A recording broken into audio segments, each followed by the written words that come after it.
Hey everybody, so it's not Wednesday, it's Thursday, but it's still my weekly check-in. Apologies for it being a day late. Yesterday was kind of a crazy day. We got off to a late start. Work was really busy, which is great. And then, Kellen and I went to the gym, and yesterday Ashley moved in with us. So it was just a little crazy, and I thought I could do it all, but you know what? I couldn't, and that's okay. So I'm a day late. So first and foremost, I would like to just check in with you guys. How are you doing? How is your week going? What are your wins? What goals are you crushing? What are your learning opportunities, your growth points? For us this week, we're still on that potty training kick. So some wins, some learning opportunities, but nonetheless, we are having a good week. So I hope that you all are having a good week as well. So today's topic is challenging your negative thoughts. I was in a bookstore a couple weeks ago with my wonderful friend Lori, and I'm always looking for fun, new ways to incorporate just positivity into my life. And I picked up this book right here. It's called My Pocket Positivity. And I open it at least once a week so that I can, give myself something to do to keep myself positive. And one of the things in there, one of the exercises was challenging your negative thoughts. So I read this through and I started to kind of apply it to my life because right now I am having a lot of negative thoughts that surround my potty training experience right now with my son. So I wanted to, share a little bit about that with you. So, we're all human. We all have the occasional negative thought. Once a day, more than once a day, it's probably occasional for most of us. We're pretty hard on ourselves.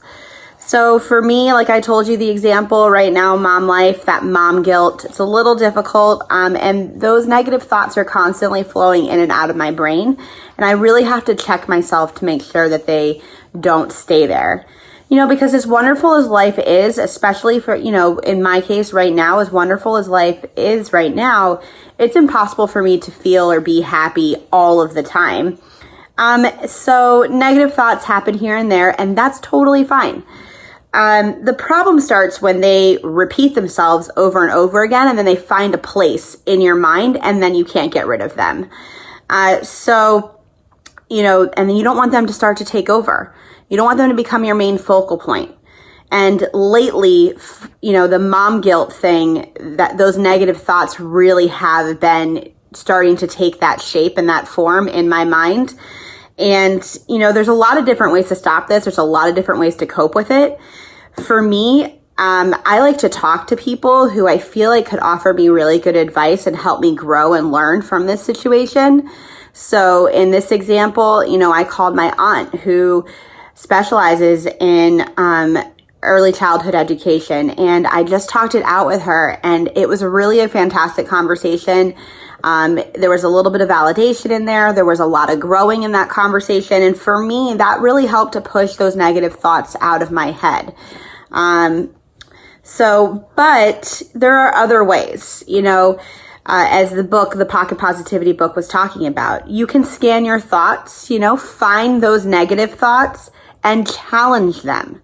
Once you have those negative thoughts, once you know what they are, write them down, make them more real, and ask yourself, is this thought true? So with the mom guilt, am I a bad mom? No. Is it even possible to know if it's true? So think about those questions. What effects do your beliefs have on you? Well, they put me in a negative spot, and then I'm a negative, and then my mindset changes, and then my son feeds off of it. So I have to check myself. What are the potential effects of not believing those negative thoughts? Well, everyone's just happier, right? The answer to those 4 questions will help you move forward. If the thought is not true and is having harmful effects, you can challenge it. Challenge its validity. Commit to questioning it from that point on. Always question your negative thoughts. Always challenge them. those are two different ways to cope. I'm sure that there are other ways to cope with negative thoughts. If you have some thoughts on how to cope with negative thoughts, I'd love to hear them. But at the end of the day, I want you to challenge them. When they come in, challenge them. Writing things down is powerful for me, but maybe something else works for you. I'd love to know what your thoughts are. You can comment down below in the description, but share. I want to know, because this is a big thing. Negative thoughts flow in and out of our mind all of the time. It's just, how do we allow them to stay there? So thank you guys again. Thank you for tuning in. I hope that this got you thinking about, what goes on in your life and how you let the thoughts control you. Of course, if you haven't subscribed, please do. I really appreciate it. And then I enjoy all of the feedback. So comment below, like, subscribe, share, and all of that wonderful stuff. And I will see you again next week. Have a good rest of your week. Bye, guys.